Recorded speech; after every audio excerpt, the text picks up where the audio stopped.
comprehending.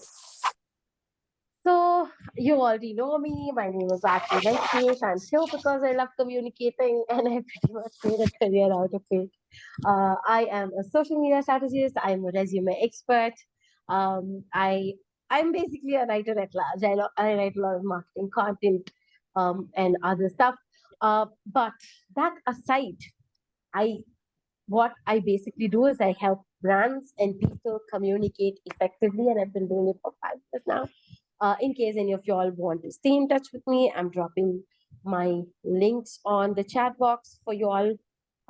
Take a look, use it, get in touch with me. But that aside, this is what we're going to be learning today. This is the plan for today. We're going to be learning 3 key things. Another is, wow, okay. One is active listening, another is jargons at the workplace, and the third is impactful presentations. Okay, now let's begin. Active listening. Listening is a great skill. It builds trust. It encourages, problem solving, but it takes practice. It is more complicated than you might think, and most people don't think about it. It is second nature to them to just hear what people are saying. But there's a very clear difference between hearing someone and listening to someone. What is that? Can someone tell me? What's the difference between hearing someone and listening to them or making them feel heard? Yeah? Can someone tell me what that is? Attention. Listening is purposefully we are attentive to them. Okay. Whereas hearing means just by glance, like someone is talking and we can hear. Mm-hmm. Right. Right. Thanks for that, Neetu. Yes, precisely, right? Hearing is the act of, hearing whatever sound is around you, even if it means someone talking to you. Listening is actually giving it its due respect, understanding what somebody's saying, hearing them out completely, and probably even responding to what they're saying, right? Good listening enables people to tell their story, and it shouldn't be the opposite. It shouldn't curtail them from talking the way, they talk. Someone's scribbling on the screen somehow. One second.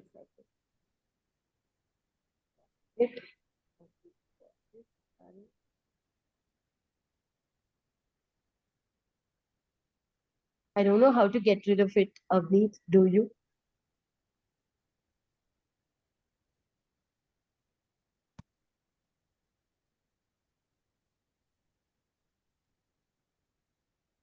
Okay, sure. Yeah, I'm erasing it. I hope it gets erased. Yes. Yeah, you got to erase that. Yes, I got it. I got it. Yes, thank you. Okay, so this is a wonderful quote by author and linguistics professor Deborah Tannen, and I think it makes so much sense, right? To say that a person feels listened to means a lot more than just their ideas getting heard. It's a sign of respect. It makes you feel valued, right? Uh, that said, there are about 5 types of listening that I'm going to take you through. And by the end of this, right, I need you to tell me, oh, sorry. Is it still visible to you? Yeah? Is my screen still visible? No, Yes. No? it's visible. Yes, it is Yes, yes, visible. it's visible. Okay. So there are 6 types of listening I'm going to take you through. Okay. And by the end of this thing, by the time I'm done explaining all these 6, I need you all to, evaluate what type of listener you are, at home or with your family, and versus how you are at work, and identify beyond. Okay, and identify where you might have some room for improvement, and you put this in the comment section. Okay. Now, before we get into different types of listening, since the time a child is born, he or she is taught how to read, he or she is taught how to write, how to dress up, how to clean up, how to speak. But nobody ever teaches a child how to listen properly. And that's such a sad thing. I'm sure many of you have kids, and you probably wouldn't teach your child how to listen too, right? And that's such a sad thing. In developing listening skills, we are also better able to own our ability for deep focus, which is helpful in many other areas of our life beyond the work. Okay, now let's look at the 5 types of listening to begin with. First, passive listening. A passive listener is pretty much present in body only. Their mind is wandering off somewhere, right? They hear the speaker's main points. It's not that they don't hear anything at all. They hear the speaker's main points, but little information gets through otherwise. They know to nod along and say the right words so anyone else in the room isn't entirely aware that they're actually not paying attention. But passive listening prevents listeners as well as speakers from truly connecting with one another. And it makes for very one sided communication. Although it is one of the most common forms of listening that we all engage in. Right? We use passive listening many, many times in our life. During dull meetings, there are some meetings that are so annoying, right? They could just be a one sentence email, but just for the sake of it, we're pulled into a meeting that takes up 45 minutes to an hour of our time, and it's very annoying. So dull meetings like that. We are in conversations with people that we don't really like. Even in conversations with loved ones, sometimes when we are multitasking, when we're distracted with something else, we indulge in passive listening. Uh, Stress could be a factor that pushes you into passive listening as well, right? Um, Moving on to selective listening. Selective listeners seem to filter out what they hear through their own worldview. So they only end up hearing what they want or what they expect to hear. Okay. For instance, imagine I'm asking you to submit an assignment. Okay. Imagine I'm asking you to submit an assignment. Sorry, there is some. Right. Imagine I'm asking you to submit an assignment and you put a lot of effort into it and you think you've done a fabulous job. Okay. And I'm coming to you. I'm a nice person. So I'm saying, hey, great job on that assignment. However, there are XYZ things that are wrong about it and ABC things that you can improve on. Okay. If you're a selective listener, your mind shuts down the moment I say great job. You completely ignore what I say later about your what you missed and points for your improvement. Selective listeners tend to lean into their own beliefs, their thoughts, their feelings, to the point they no longer hear viewpoints that are misaligned with their confirmation bias. This means even when a speaker conveys a message that contradicts these biases, a selective listener manages to twist and turn that message into their subconscious that could fit their subconscious needs. Right? When a listener is so ingrained in their beliefs that they are unable to hear any messages that counter them, their social and emotional progress in life can also become severely stunted. A lot of times I do selective listening. For instance, I, I'm just back from the hospital. Okay, I just went to meet my doctor for review. At that point in time, I don't want to actively listen. I want to selectively listen. I only want the good news. I don't want bad news, right? So we all tend to do this a lot of times in our lives, and it's not essentially bad, but it's especially in the workplace. Selective listening is a no-no. It's a strict no-no. Third, attentive listening. An attentive listener meticulously holds on to speakers' every single word. Attentive listeners are getting it all in. They can remember it too. They can probably repeat it at any given time. However, just because an attentive listener, is able to repeat or recall what you said, doesn't mean they truly understood it. I used to be an attentive listener when I was back in college. Okay, I would I would meticulously take down notes. I wouldn't miss a single word, not even a or that my professor makes as sounds that would still be in my notes. I would take down everything meticulously, but would I remember it? Would I understand it? Does it mean that I wouldn't have to study for my exams because I've paid attention to every single thing? No. It's still going over my head. I'm just doing a very shallow note making process, right? An attentive listener focuses primarily on the words being spoken and takes them at face value. They don't break it down. They don't understand what goes behind it. They may struggle to see the underlying meaning of an individual's words, or they find it hard to pick up on emotions and minute details in expression that differentiate a compliment from an insult. For example, if you're an attentive listener, I say, you know, you come and tell me why you're late, and there is a reason why you're late, and I come and tell you, yeah, yeah, of course you're late just today when we have so much work, right? You don't. If you're an attentive listener, you will just understand that, okay, this lady understood why I was late. But if you look at it, if you look at my body language, if you look at my tone and the underlying emotion and the expression, you would understand that it's more of a sarcastic comment. I'm taking a diss. I'm dissing you.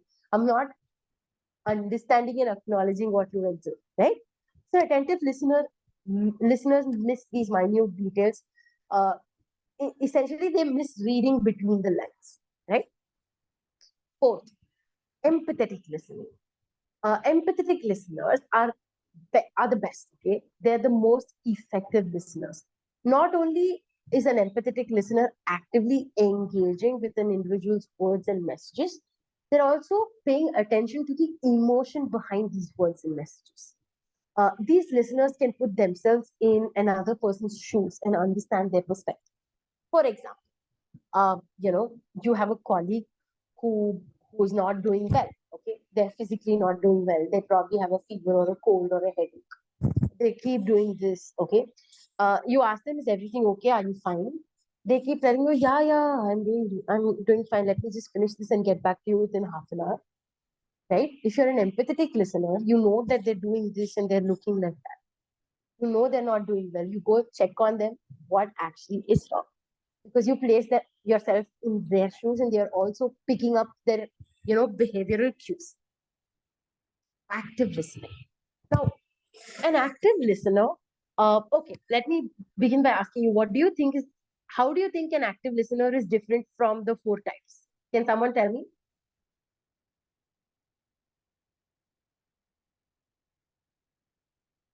Yeah. Active listener, maybe he participates in the conversation. Participates in the conversation. Correct. You're absolutely right. What else? How do they participate, rather? I mean, respond, reply to them. Understand the Perfect. intention behind the conversation. Correct. Spot on. They do understand the intention behind conversation. What else? Active listener, um, is an active participant in a conversation and, in an exchange of a message. They are effective listeners because they not only thoroughly listen to what's being communicated, they engage with that message. You know, they not only read between the lines, they not only understand what's being said, they not only pay attention to the tone, the body language, etc., but they process that information and respond accordingly, right? They ask, um, you know, they stay on topic, they ask questions, they offer input, they offer insight. They use body language that shows that they are receptive to the speaker's words, whether they agree with them or not. All of this is communicated effectively. That makes for an active listener. Although this session is predominantly about active listening and how you get there, at the workplace, it would be great. You would be golden if you're a combination of an active as well as an empathetic listener. Because most of the problems arise when you're either not actively listening or you're not being empathetic towards the person who's trying to communicate, right? So both of this put together, you're unshakable. Now, like I suggested earlier, open the chat box and tell me what kind of a listener you are at home versus what kind of a listener you were at work when you used to work. Quickly, we don't have time. Very quickly, come on. Okay, Kavita is very selective at home. Honest answer.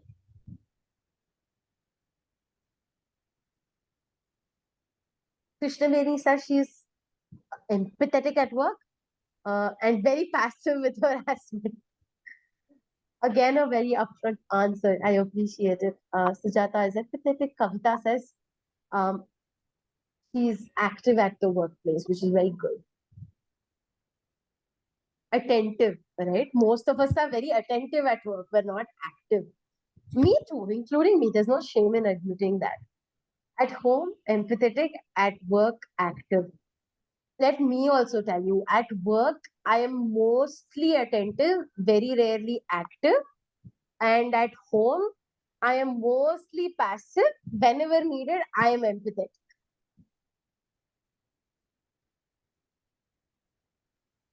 Okay.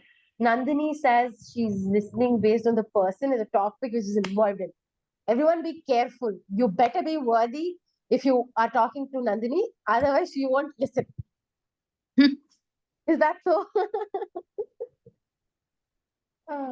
Okay. Hey, just kidding. Okay. Didn't mean to offend you at all. Neetu says at work she's attentive and empathetic. Okay. Right. Attentive. Okay. Right. Most of you all are like me. That's good to know. Okay. Okay. Selective, empathetic, at home, work, attentive. Got it. All right. Okay. So let me pick somebody to answer this question. Hi, Neetu. Good afternoon. How are you doing? Yeah, I'm quite not well. My throat and I'm having fever and my throat infection. Sorry, who is speaking? Lupus. Oh, Nupur. Okay. All right, Nupur. Would you be able to speak or is that Yeah, a bit. all right? I think then you take rest and actively listen like you usually do. But Neetu, hi, are you here? You're on mute. Yes. Neetu, when you're talking to someone, how do you know if someone's actually listening to you? What makes you think they are listening to you? Hi, if my voice is coming? Yeah, your voice is coming. Okay, great. So, at the time when I am trying to listen someone, Mm-hmm. means mostly I try to take what is their intention behind that, what they asking. No. Leave out the intention part. Tell me what makes you feel like someone you're talking to is actually listening to. If he or she is able to take the message that I want to give them. How do you know that is my question? Okay, think about it. Somebody else in the meantime can tell me if they By already have an responding answer. back. Eye They contact. respond. Responding, and if they're agreeing with our words. Eye contact. Responsiveness. Okay. Yes. Eye When contact. they turn, when they turn towards us and eye contact Okay. Eye contact. and What turn else? towards us. Where they're looking at you. Yes. This is eye contact, right? Okay. Body language.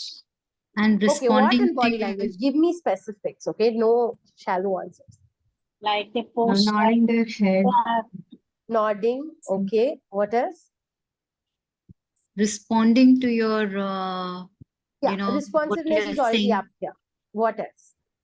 Something that's not on the screen. Are you guys able to see what I'm typing on the screen? Question them based on the topic we are conversating.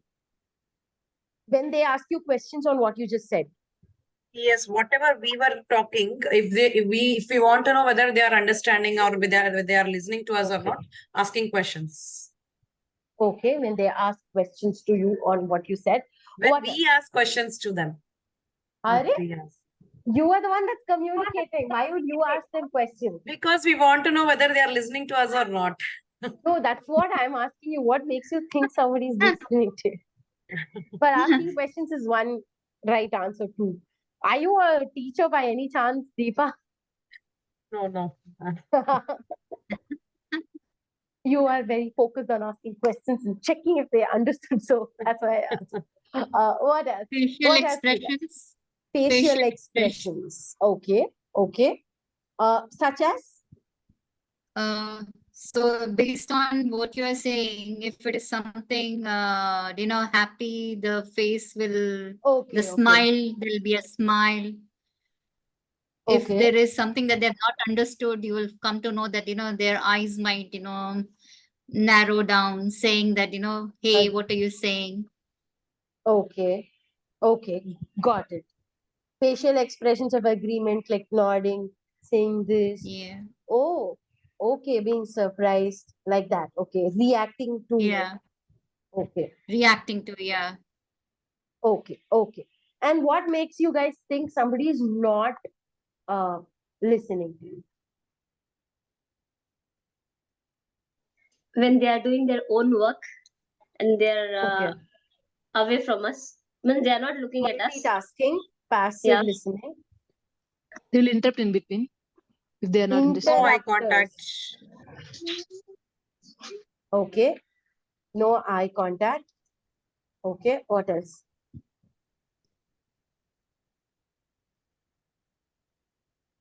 What else makes you feel like someone's not listening to you? Changing the No context. response from Or them. keeping the topic. Okay. No response.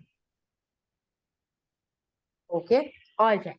All right. So let's revisit this once I've learned, okay, how to do this. Let me close this thing. Right. Okay. Moving. Oh, this won't go away, is it? Are using this for the first time.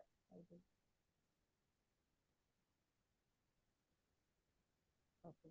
Let me just put it in the chat box instead. I think this won't go up.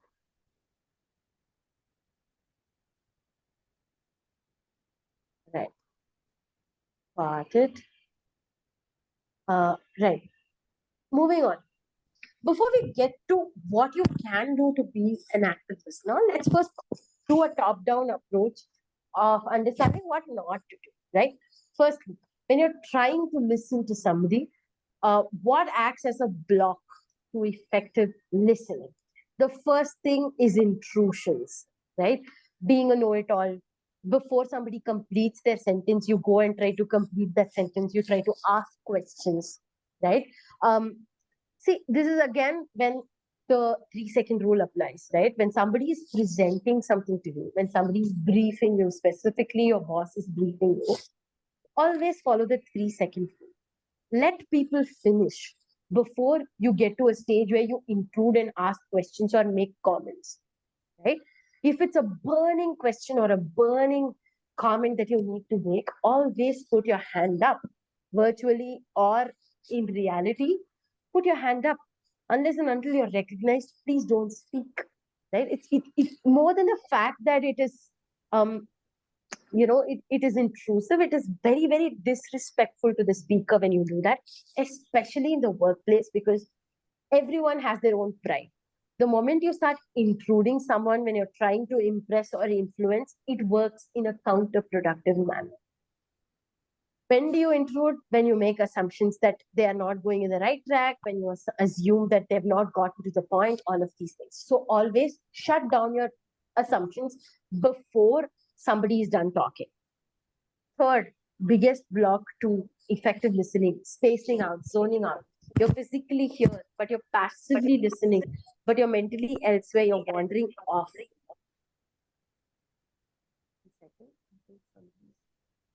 Not on you. Yeah. All right. The fourth one is establishing judgment or criticism.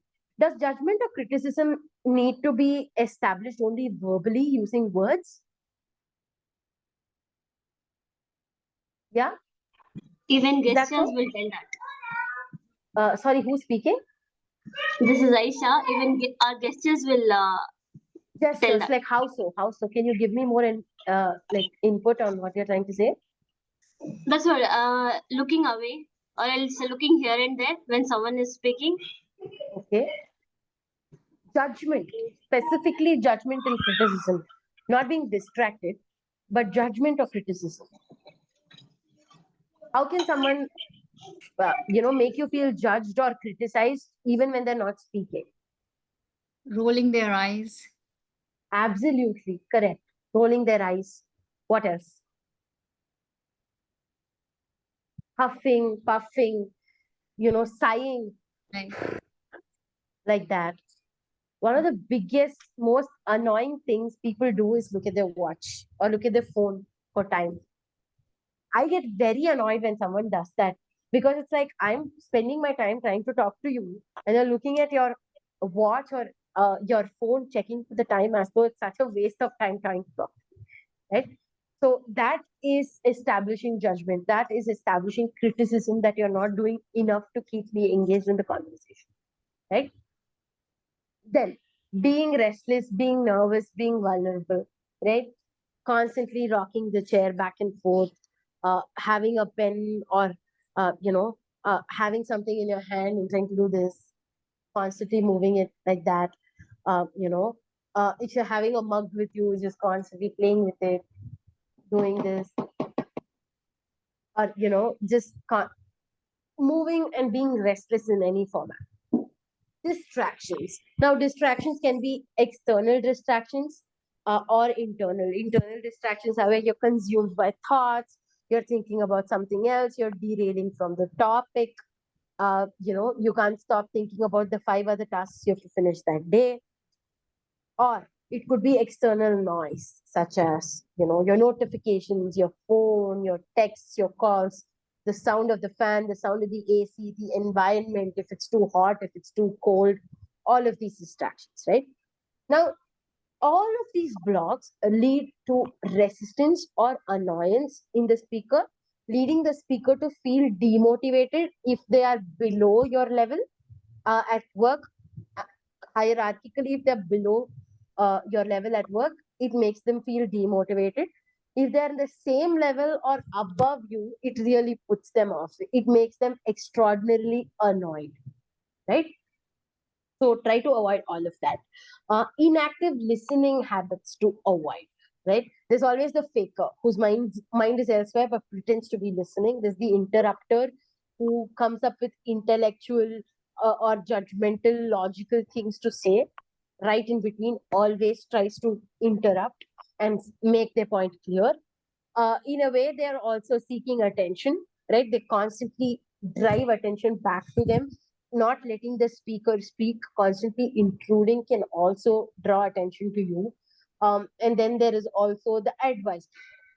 Even if it's great advice, if it's given in the wrong place and time, it's definitely not going to be appreciated, right? So these are things to avoid. Now, can someone tell me or just open the chat box and give me one word that describes an active listener? Active listener. We already learned what an active listener is, right? We went over these 5 types of listeners. An active listener, is an active participant in the conversation. They effectively listen. They not only like thoroughly listen or what to what's being communicated, they engage with that message. They read between the lines. They stay on topic. They ask questions. So, give me one word that describes an active listener. Involvement, responsiveness. Okay, great adjectives, by the way. Enthusiastic shows that you're actually interested. Good, very good. They're engaged. Yes, that's a combination of all of those things. Being enthusiastic, being responsive, as well as being involved. That is engaged. Queries, responsive. Again, okay, they're honest. Again, that's a more ethical question to go into. Uma says they listen and respond. Okay, their responses are thoroughly based on what they understand and so you're saying they're comprehensive, which is correct. Okay, they're receptive. That's a lovely word, Namrata. Great answer. They're receptive. they're open to perspectives, they're receptive to understanding what the speaker is actually trying to say, even if they do not like it. They're very attentive. Yes, they are attentive. Correct.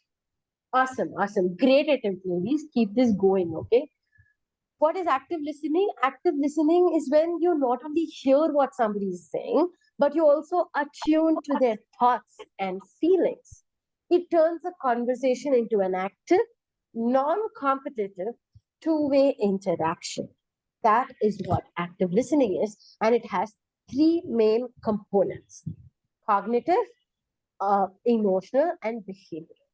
Now, cognitive, paying attention to all the information, both explicit as well as implicit, that you are receiving from another person, comprehending that message and integrating that information.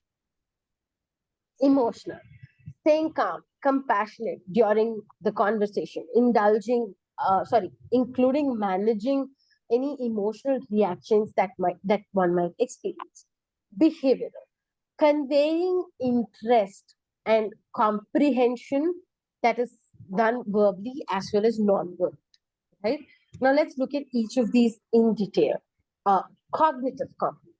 The first step to listening actively is through paying attention and being completely present or aware, which means you're going to do away with all your distractions, right?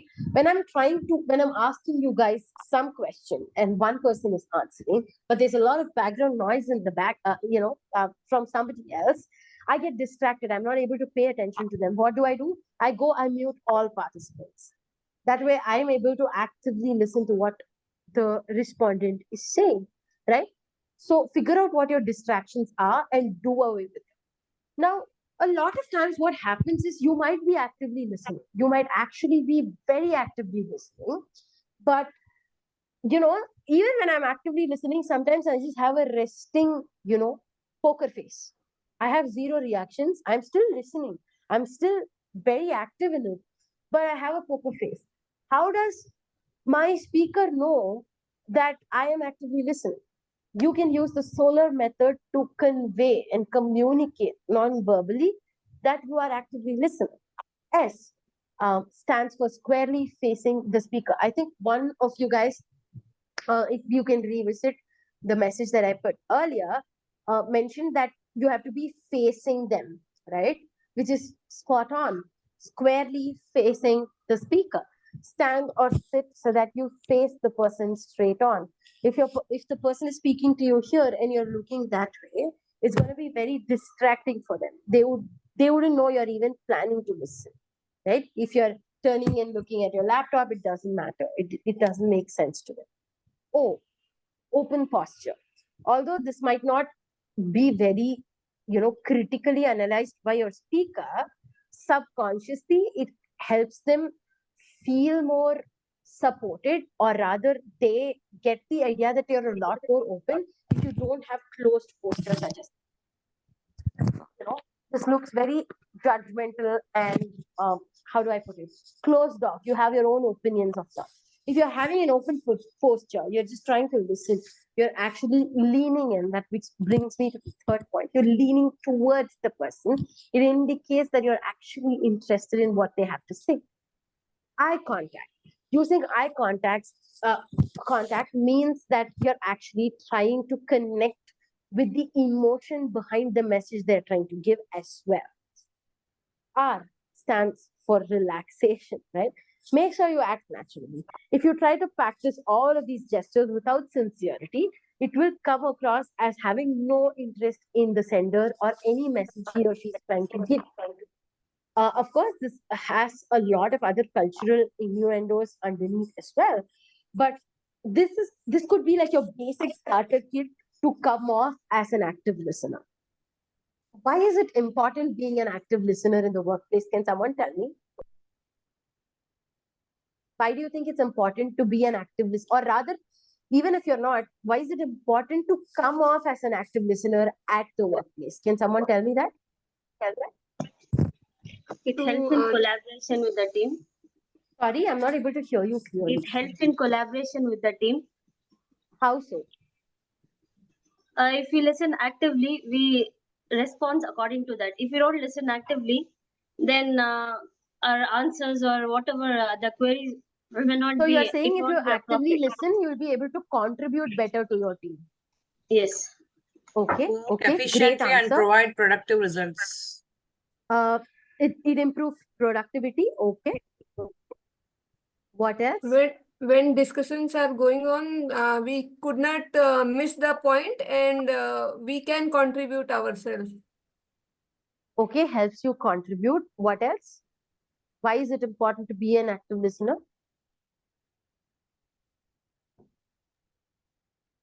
Okay, let me get straight to it, right? We're all humans, we're all social beings.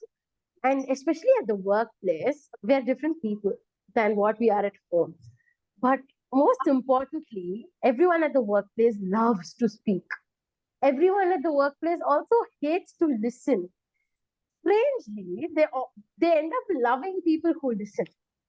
Although everybody hates to listen and loves to speak, right? The moment you come off as an active listener, you come off as someone who's easy to work with, who's approachable, who will understand, who's reliable. It's very easy to build trust amongst your colleagues, your management, anybody.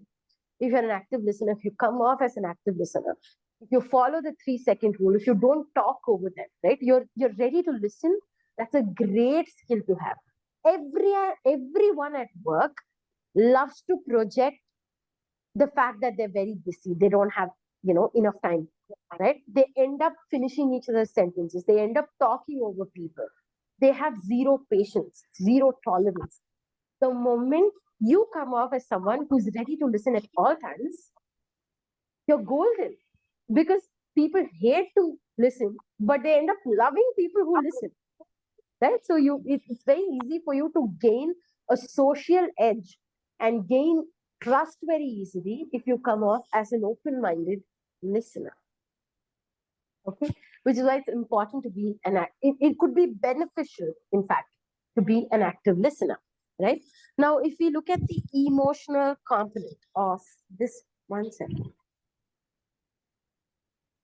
We look at the emotional component of active listening. Again, a lot of times there could be meetings that make no sense. There could be a colleague that just opens their mouth and there's verbal diarrhea with no practicality in it whatsoever, right? You could be having a bad day at home, and yet you could be forced to sit through a meeting with a client who is terribly annoying and gives zero respect. All of this is there. And all of this is meant to trigger emotional reactions such as annoyance, such as intolerance, boredom, etc. Right? All of these emotions might crop up while listening. Please make a conscious effort to let it not show behavior. And how do you do that? Right? Behavioral component has a non-verbal and verbal subsection. The non-verbal part. Engage actively by nodding, by smiling, by giving other appropriate facial, reactions. This will help the speaker feel supported and heard. Another thing people often miss is silence, right? Use silence effectively. It's okay. Get used to, get comfortable with silence at some point, because you should let a speaker have the space to think, to construct their thoughts and articulate them. Resist the temptation to interrupt someone at any cost. Always follow the 3-second rule. If you really have something to say before someone finishes their piece, always put up your hand, virtually also, and wait until you get recognized, right? Resist the temptation to interrupt at any cost. The people who interrupt come off as people who act like a know-it-all, right?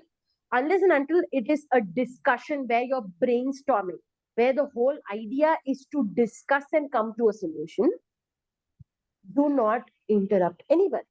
When they are presenting something, when you're at presentations, when you're at meetings, someone's explaining their ideas, wait for them to be done. Do not interrupt. Verbal component, verbal affirmations, providing verbal affirmations like, yeah, yes, oh, right, that makes sense, right? In moderation to show agreement. Second, at the end of every conversation, by check with the speaker by summarizing. Do not paraphrase. Again, can someone remind the class of the difference between paraphrasing and summarizing very quickly? We do not have time. You guys, do you remember what the difference between paraphrasing and summarizing is? Yes, Shailaja. Summarizing is only highlighting the important points. It's much shorter. Whereas paraphrasing is saying the same content in different words. Correct. Paraphrasing doesn't involve shortening in any mode or form. So paraphrasing could take that much more time. So at the end of every conversation, be it a meeting, be it a brainstorm, whatever it is, be it a client presentation, be it you presenting a deck to your team or to the senior management, whatever it is, at the end, summarize the speaker's piece to verify if you've understood or if you've comprehended what they've said as they intended, right? Third, pinpoint what you want to know more about and probe with open-ended questions with no judgment. What are open-ended questions? Open-ended questions are those questions to which the answer cannot be a simple yes or no. Okay? Open-ended questions, close-ended questions do not encourage conversation. They do not tell the, they do not tell the speaker that you're actually interested. Now, when you're asking open-ended questions, for example, it would be like, you're right, what you're saying makes sense. The onboarding procedure could use some updating. However, what changes would you want to bring to the process over the next 6 months to make this happen? Right? You're asking them, you're nudging them to explore further and give you more information by themselves. You're not pushing them to give, do you really think isn't this what you meant? Is not how you check it. That's how you check it. That's not how you explore, you encourage exploration, right? You can also ask them specific probing questions. Can you tell me more about this particular part you mentioned? Which of these projects are the most time consuming and how do we go about it? Right? Specific questions that you're pointing down to and asking for more information. The moment, see, only people who are curious will ask questions. People who are not curious are just going to nod and move on, right? The fact that you're asking questions shows that you are interested in the conversation. But please don't ask questions for the sake of it. Okay. Moving on. What are the different ways to show that you're an active listener in virtual meetings or telephonic meetings where your camera is turned off? Because you're mostly going to be on mute because the speaker wouldn't want to be interrupted with background noise. So you're going to be on mute. You can't say, yeah. No one can see you nodding. How do you tell them that you're an active listener even when your camera is off, you're on mute? One is most of your virtual meeting platforms have reactions. Can everybody give me a thumbs up reaction on not like this on the camera, on Zoom? Can someone give me a thumbs up reaction or put your hand up? Yeah, I see Krishnaveni gave me a thumbs up. Deepa is giving me a thumbs up. Kavita is also giving me a thumbs up. Kaveri, Vani, right? That's how you give a thumbs up reaction, right? So you can agree to people. There are many reactions. When you want to talk, when you want to interrupt, you can put your hand up. There is a raise your hand feature, right? There is the chat box, of course, at all times. Where you can type that you agree or disagree. Again, do not overuse or abuse the chat box. That counts as interaction too. Don't keep typing what you want to say, right? The easiest way to show them that you're actively listening is by being present, right? Most of the times, what do? We are on an online meeting where we just tell them my bandwidth is very low, my internet bandwidth is low. I'm going to turn my camera off. You stay on mute, you go on YouTube Shorts, you go on Instagram Reels, and you're checking it out. That's fine. But at least be attentive when they're calling out for your name, when they're asking you a question. You shouldn't be, pathetically telling them that, hey, I lost that entire bit. Can you repeat the last part? you're wasting everybody else's time as well. So the easiest way you can show that you're an active listener is by not asking people to repeat and actually responding as soon as you can when you're asked for it, right? Moving on to jargons, right? Are there any jargons in the workplace that you guys, remember being jolted by? Yeah. What were random jargons? Maybe this could be your first job or whatever it is. Were there any jargons that, okay, EOD, end of day. What else? Sindhu says EOD. ASAP, as soon as possible. BRB, be right back. Okay, so let's look. I picked out a few jargons that I want to talk to you about, and then we can get into the technical part. Okay, EOD. EOD basically stands for end of the day, refers to the conclusion of the work day. Weirdly, all of us have different versions of what EOD means. So that could be a point of confusion. But what it really means is that when someone asks you to turn something in by EOD, they're saying, drop everything you're doing, take care of this first. I don't want to hear any buts, right? Hard stop. Does anyone know what hard stop means? It means that when a meeting has to stop at an agreed upon time or a specified time rather, because they need to be somewhere else right after.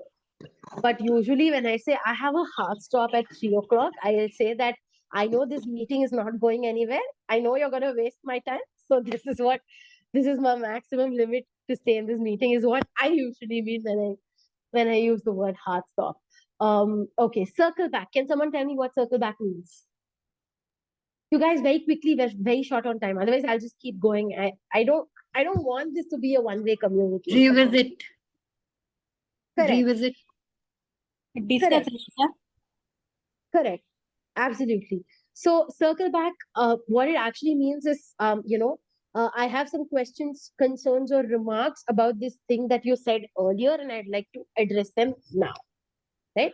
For example, I'd like to circle back to what you said about, the television not working. I'd like to circle back to what you said about cutting budgets on staffing, whatever that is. Right. Moving on. Let's align. What let's align? Aligning. Same page. Absolutely. Ensuring that everyone is on the same page, and there are no misunderstandings or differing interpretations. Before we proceed with the client meeting, let's align internally on the key talking points and the objectives, right? Park it. What does park it mean? Putting it on the back burner later on. Correct. Absolutely. To set aside a discussion or a decision, postpone a decision to a later time, right? We have limited time in this meeting, so let's park this issue for now and circle back to it later, right? Moving on. Low hanging fruit. What is that? A very, very commonly used corporate jargon. Anybody? Low hanging fruit? No? Okay. So a low hanging fruit is where is used when someone has to say, let's focus first on the easily achievable goals or tasks first before we dive into the more complicated action items. Right? Let's pick the low hanging fruit first for some quick wins. But what it really means is that please pay special attention to the context because this one's tricky. One is it can either mean that the person who says this to you or the teams is asking you to work smarter, not harder, or it could be a loud, message given to you to say that I can see you're only doing the bare minimum and you need to put in more effort. It could be mean that too. Okay. What is buy-in? Anybody buy in? No? Get some time. No, not about time. What it means Agree. is like before you can continue, you make sure that everyone agrees with a certain plan. It is like aligning, but in a much more serious approval state of mind, right? We need to get everyone's buy-in before we proceed with this project. We need to get everyone aligned is when you inform everyone, but we need to get everyone's buy-in is more on the lines of approval, right? Bandwidth. What is bandwidth? Time. Availability. Correct. Make If someone time. asks you if you have the bandwidth to perform a task at work, what they're asking is if you have the time to do so. There's really no reason to substitute this word with do you have the time to do this? But it's just a fancier corporate way to ask you. See, this, I mean, it's such a different thing, right? The whole quality of the conversation changes when you ask, hey, do you have the time to do this? Versus, do you have the bandwidth to complete this task, right? There's just a slight difference, just fancier things. It's the same kadlekai in different packets. For those of you who know Kannada, I meant to say that it's the same peanuts in different packets and packaging, right? Okay, moving on. What are some technical jargons that you can think of? So technical jargons are those specific words or terminologies or abbreviations that you use in your particular industry, right? For instance, let me, in the advertising industry, the script that one writes for an advertisement that you see on TV or on YouTube or whatever, we call it as a copy. A copy is basically the script or the content that goes up, and the little texts that come on the video are called as supers, right? So like that, give me some technical like unmute and speak or put it in the chat box, but tell me what your domain of work is, and then tell me one technical jargon very, very quickly. Who will start? Quickly, guys. IVR. Okay, what is IVR? Sorry, who's speaking? Swati. Hi, Swati. What's your line of work and what does IVR mean? IVR is a system where you get those recorded messages on the phone, and you press 1 to do this, 2 to do this. So they are called IVR systems. Okay. Okay, Set in IVR systems, corporate, okay. they'll say we should update the IVR system. Okay, okay. All right. Anybody else? Guys, come on quickly. Okay, let me pick someone. Hi, Sujata. Are you here? Yes, ma'am, I'm here. Okay, But Sujata, what's your line of work? no, ma'am, I have no experience. I didn't, since I worked Oh, as a you're yet to teacher. start working. Yes, ma'am. Oh, all right. Okay, then Shailaja, hi. Hi, ma'am. I What's too your don't line of work? working experience, ma'am. You also do not have work. Okay. Anybody with work experience over here? Neetu, do you have work experience? Yeah, I have. Yes. Okay, so what's your line of work? And give me one technical jargon that you've used in the workplace in the past.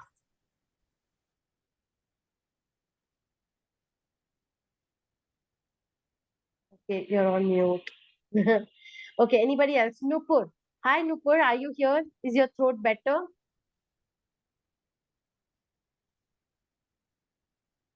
Nupur? Hear me? I'm here only. Can you hear me? Yeah, my Yeah, throat yeah, I can hear you. Without straining much, can you tell me what your line of work is and one technical jargon that you've used in the workplace in the past? Um, mm, as of now, I don't remember. But in email, maybe if we write it, uh, like the first line, maybe it finds you better or like that. Okay, okay. Anybody in the IT industry? Anybody who worked in the IT industry? Yeah, this is Deepa here. Hi, Deepa. Yeah, I'm an Oracle DBA. So generally our work is something like 24/7 job. So whenever we have some 7 incident calls or something, irrespective of time, we just get a call from manager or the incident management team to join the call ASAP. As early Okay. as possible, you have to join. As soon as possible, yes. But can you give me some technical terms? See, these are more communicational corporate jargons. I'm asking about technical jargons. VM, Yes, what is VM? virtual machine. Okay, can you explain what they are? Why, where it's used, rather? So from your laptop, you can connect into another system that could be sitting in a different geographical location. So it's a Okay. virtual machine where you would log in with an IP address, and you would then be able to do some work on a system. It's like a Citrix login. Yeah, Citrix login. Correct. Got it. Got it. Got it. So in the last session in the morning, someone mentioned, bugs and cookies. A bug is where, is basically an error, a coding error or something that shows that causes an issue. And a cookie is where your information is stored. Sometimes it is unnecessary, sometimes it is necessary. And that is what they said. I'm asking technical jargons like that. Somebody also mentioned SOP in the morning, which is standard operating procedures for whatever it is that you do. Another corporate jargon that I can think of is KT, which is knowledge transfer. When you are moving out of the company or moving to a different role or within different team, you give a handover to the person who's taking over for you, and that is called as knowledge transfer or KT. And then there is POC or SPOC, like POC, point of contact, or single point of contact, SPOC. Again, these are all very corporate specific terms, not technical terms. So if you guys have any technical terms in mind, tell me now. MOP. It's a deployment. Yeah, for deployments, we use method of procedure. Method of procedure, which records all the set of steps we have to follow during the deployment. Got it. Got it. What else? A/B testing. POC, proof of concept. When we Proof doing of some concept, yeah. when we're doing something small to experiment, or like to a small application we're making to demonstrate. So that is Right. POC. RCA is a root cause analysis. Okay. All right. Then there is also your scope of work, or SOW, where if you're working in service-based companies or consulting companies, every client you have has a specific scope of work for which they pay you for on a regular basis, on a retainer basis. And anything over and above that is, considered extra in terms of billings or billables. Right. Another thing is, okay. Yeah. Anybody else?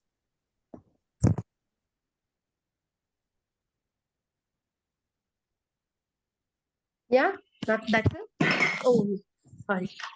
Okay. So I do have one, resource that you can go to.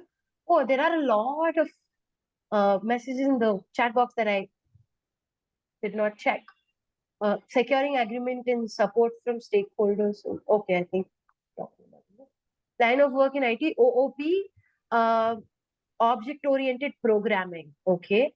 Stand up a brief daily meeting in agile teams where team members discuss progress, plans for the day. Okay, that's great. And then what else? Business requirement document, KYC comes under jargon.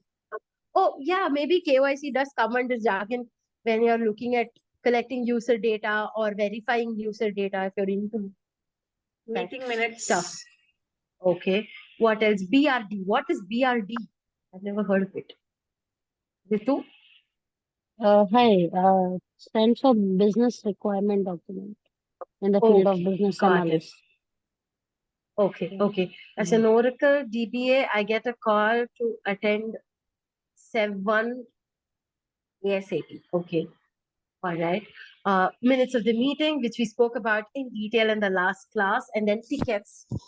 Yes, of course. So I've dropped a link in the chat box. I'll do it again for those of you who missed it.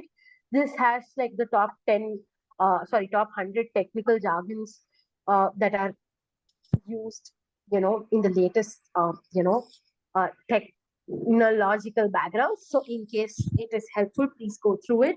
Otherwise, you can, always use ChatGPT or Google to figure out something else. Now, impactful presentations. Now that we've understood, how to communicate effectively and how to listen actively, let's go and look at the real world problem of having to present, right? How many of you with prior work experience, have had to make a presentation to the senior management or anybody else before? Can you put up your hand or tell me, recognize yourself? Yeah, we Anybody? did it. Deepa, you've done it? Yes. Okay, what is your biggest challenge while trying to present? Basically, we have to present the things crisp and clear without giving too much of information in the slide. Absolutely. And image. I'm now asking you how to make an impactful presentation. That's my job. Don't do that.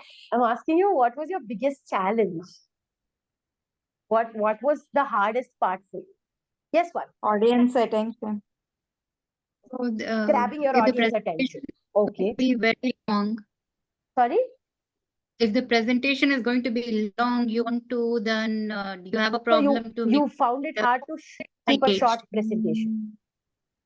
No, it's a technical presentation. It can't be small. Okay. But you have to keep your audience engaged. Okay. So you So do that have was your breaks, challenge? but you have to make sure that session goes. Yes, that's a challenge because after Okay. having lunch, you would find afternoon sessions to become a little too Like much this for one. people. No, All we have right. bandwidth problems. Trying to put less slides with more information. Sorry? We have to make the slides lesser compared to like what information we are going to What was your present. challenge, Deepa? Yeah, that is what, while preparing the slides, we You are were asked finding to it hard to keep minimal information. Okay, yes. let's look at fixing that. Yes, Swati. Sorry, you've been putting your hand up for a while now. No, I was going to lower it. Okay. Do you have any specific challenge that you've had while having to present? Getting information related pics also. Sorry? Sorry, you carry on. Okay, all right. So let's look at fixing all of those problems, hopefully, by the end of this session. But see, the thing about presentations is that, especially while trying to present to senior executives, they are one of the toughest crowds that you will face as a presenter. There's no questions asked on that, because they're incredibly impatient and their schedules are jam-packed. They have to make lots of high-stake decisions, often with very little time to weigh in options. So they won't sit still for a long presentation. But a big, that's exactly why you can't have a meticulous presentation with a big reveal in the end. Is not going to work for a corporate crowd that is very impatient. It's not going to work, right? They'll just interrupt you before you get to your point. And it can be very, very frustrating. You probably have a lot to say to them. And the presentation that you have to do might be your only shot to say. What do you do then? How do you effectively, or rather impactfully, present to leadership? So there are 4 key steps that I need you to remember. First one, research, right? Research your content. Get your facts right. Bridging the gap of knowledge will give you an instant boost in confidence and will help you stay on your toes, even when you're probed, even when you're confronted, even when you're questioned and interrupted. You'll be able to answer things easily if you know what they are, right? Your confidence and how shy you are is another ball game altogether. But if you don't know anything in the first place, it's going to make those other communicational problems much worse, right? So research your content. But it's not just enough for you to research your content. What most people miss doing is researching the audience. It's always easy to please someone you know instead of playing a guessing game of what they want. If someone's giving you if you have to make a presentation, right? Someone will be giving you a brief. When they're giving you a brief, listen actively, Ask questions, ask pointed questions on who these people are, the people who are you're going to be presenting to. What is the end result? What are they expecting out of this presentation? Are they expecting solutions, or are they just expecting a detailed report of problems? What is it? Right? What is it that they are expecting to see? Is something you need to definitely research either by yourself or by asking someone. Okay. Second, use all of this information and articulate your presentation properly.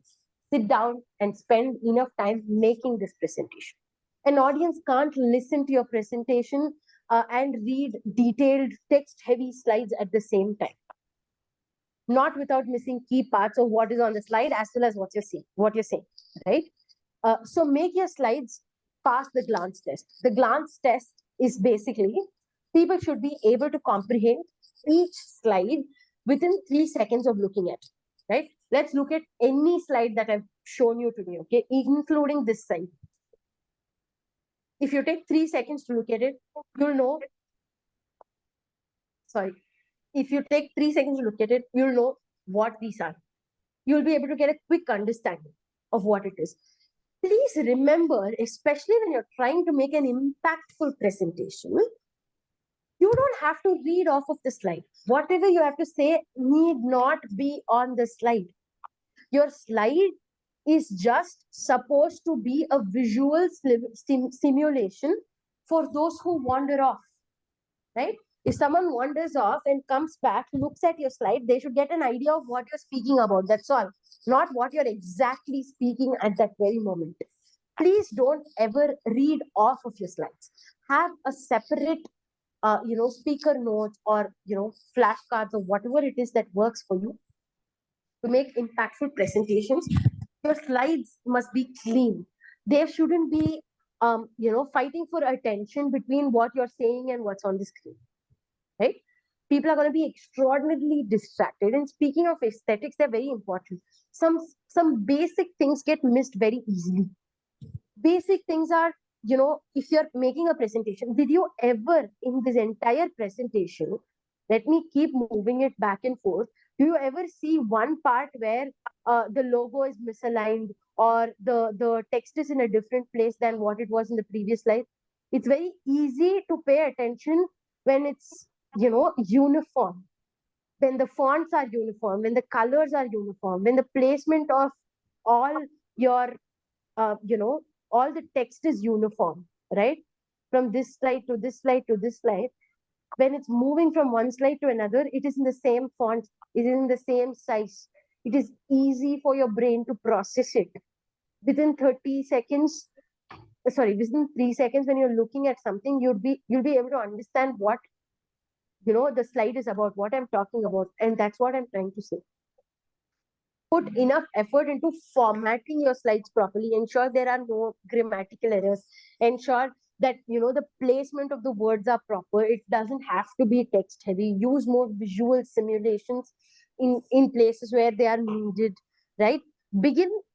See, your audience cannot listen to what you're saying and pay attention to what is there. Please remember that very clearly.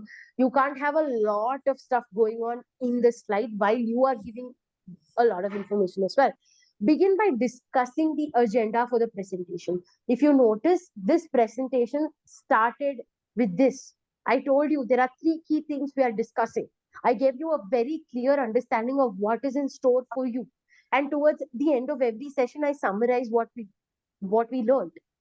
Now, the reason why this is very, very important in a corporate setup is because, like I said, the people you present to, your senior management, is always in the hot water. They always pretend like they have no time. So when you're saying this is the agenda, a lot of times it has so happened to me that people want to skip the first 2 parts because they already know about it. They want to go straight to the third part.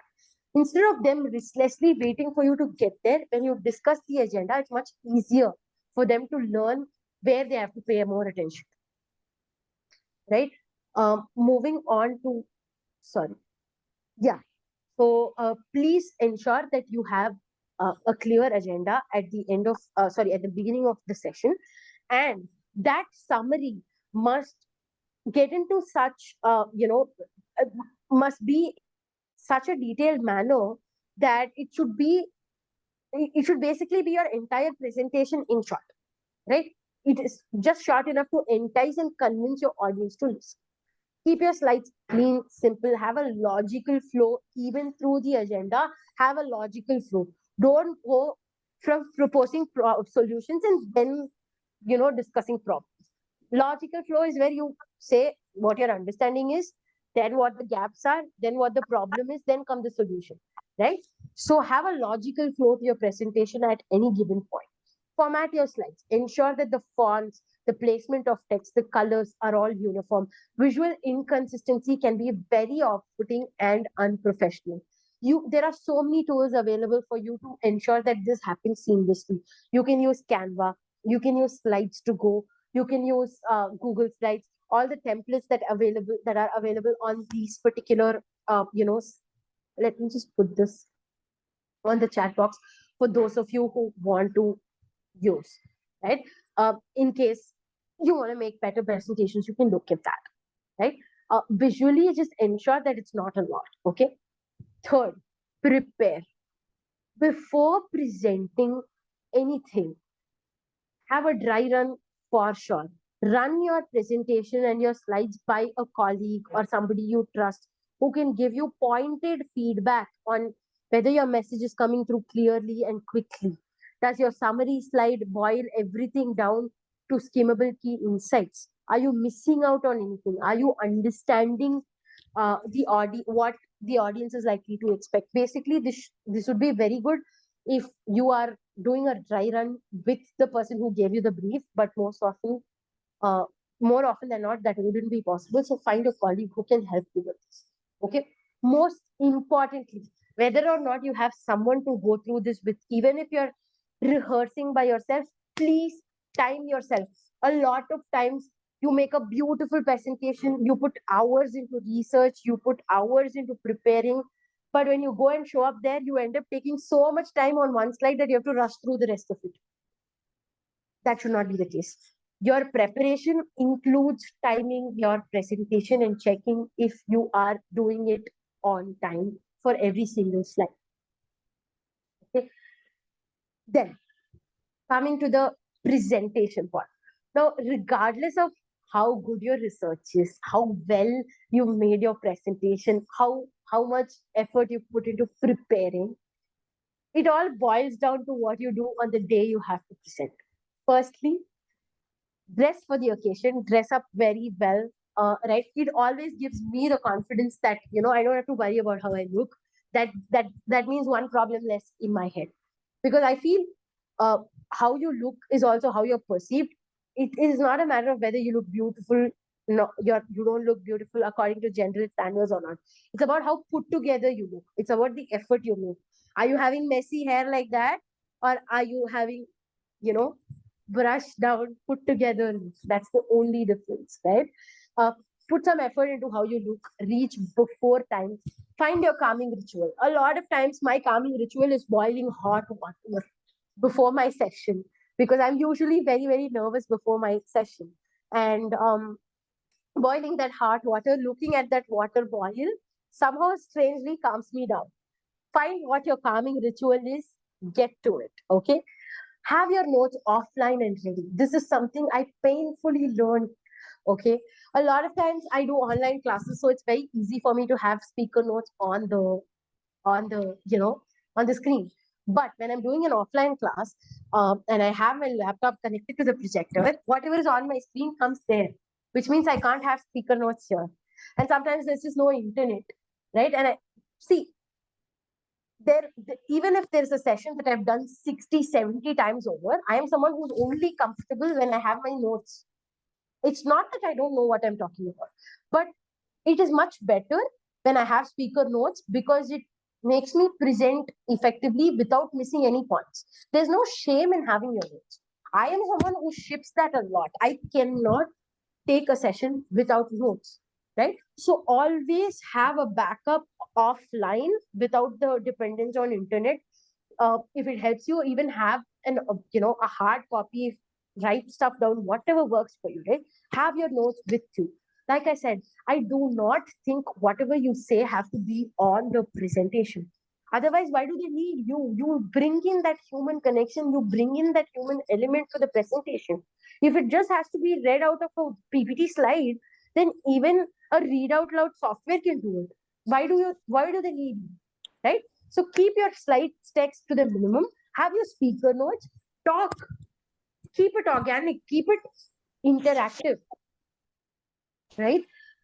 Again, another main thing people, inexperienced speakers, miss is that people will remember the first and the last things that you say in a presentation. And it's something called as the primacy and recency effect. Okay, you can read up about it later if you want. But what inexperienced speakers often remember to have a strong introduction. They start off very strong, but their presentations fizzle out by the time they get to the end. Either they are physically tired or they are mentally tired. Something happened, especially if they have too much content and they are not timing it properly. They spend so much time on the first part and they have to rush through the last part, right? To finish on. That is not how it should be. Ensure that you have a great way to end the presentation. And how do you do that? Don't make that mistake. Make sure that your presentation finishes on a strong note. Two things. One is you're going to summarize and revisit and recap what you spoke about very, very quickly. Okay. Summary means 20 to 25% of the original. So keep it very, very, very, very, very short. Second, finish the presentation on a strong note with clear action points for everyone you're presenting to. What are the next steps? Make it clear to everyone. This will ensure that you finish strong. And I want to believe that I did too, because that brings us to the end of this session. Thank you so very much for joining in. I'm again going to drop a few links on the chat section, which is my job search tracker, my salary negotiation session, and of course my LinkedIn and my Instagram too. Please stay back if you want to see, examples of of good presentations that I have made. And if in case you have any questions, I'll be happy to clarify. Otherwise, you can drop off the call. Let me show you this particular one. Right? Are you able to see my screen? Are you guys able to see my screen? Yes. Yes or no? Yes? Can you see it? Yes. Okay. So this is a social media strategy that we made for a pitch that we made for a client called Avino Baby, which is a Johnson's product. Okay. So this is the logo and that is the color of the entire presentation. Okay. So we've used only the colors, only the brand colors, and it begins with a table of contents that clearly says what this particular presentation is about. And then we went into the first section. If you noticed here, we've used a lot of these icons that are in line with what we're talking about. You think and you articulate. This is how you grow a little rocket thing for that. Visualize. So I've added a little camera here. So try to include more visual elements rather than verbal elements such as text. That will help you keep your audience engaged. Someone said that it's very hard for me to hold my audience attention, especially when I'm presenting technical stuff, right? Break down your technical stuff, keep most of it into what you're saying rather than what they see on the screen.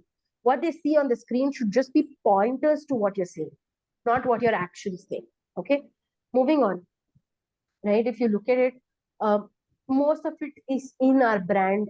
This thing, the reason why some of it is both text heavy as well as visually appealing is because it's a pitch and my stupid team thought that's the way to go. But ideally, what I would believe is you keep words to the minimum, visuals to the maximum, right? If you look at it again, use as many of these, little pyramids, other stuff that can visually tell them what you're trying to represent, right? And see, stuff like this. How does the brand come alive? There are these 4 parts to it, and this is how we do it, right? And see, the visual experience of moving from number 1 to number 2 to number 3.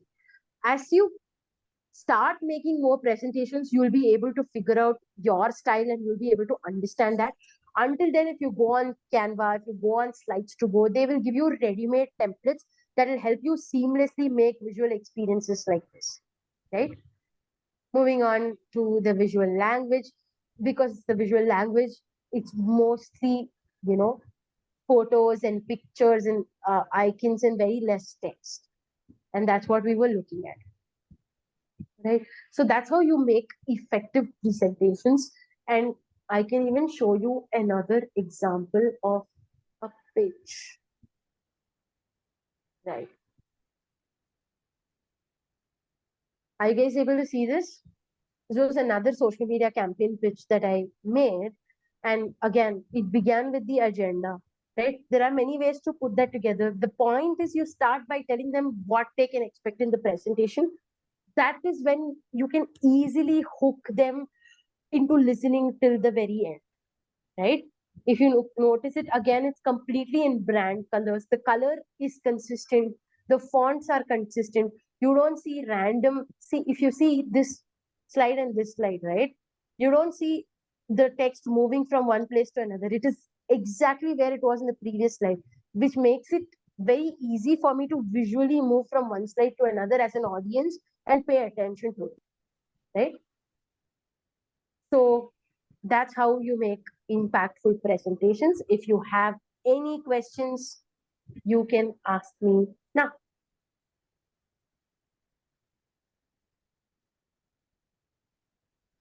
Does anyone have any questions for me? Is there a place where we can look at and learn how to make such type of presentations?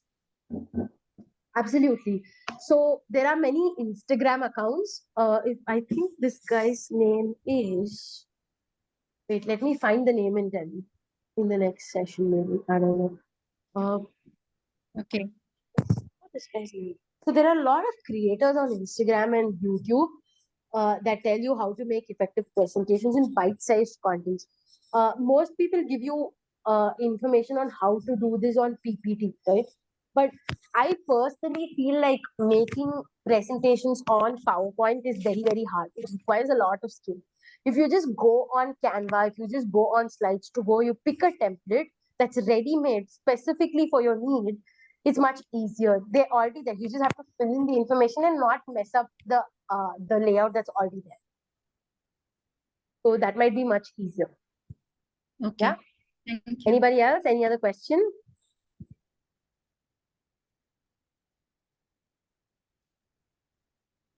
That's it. Yeah.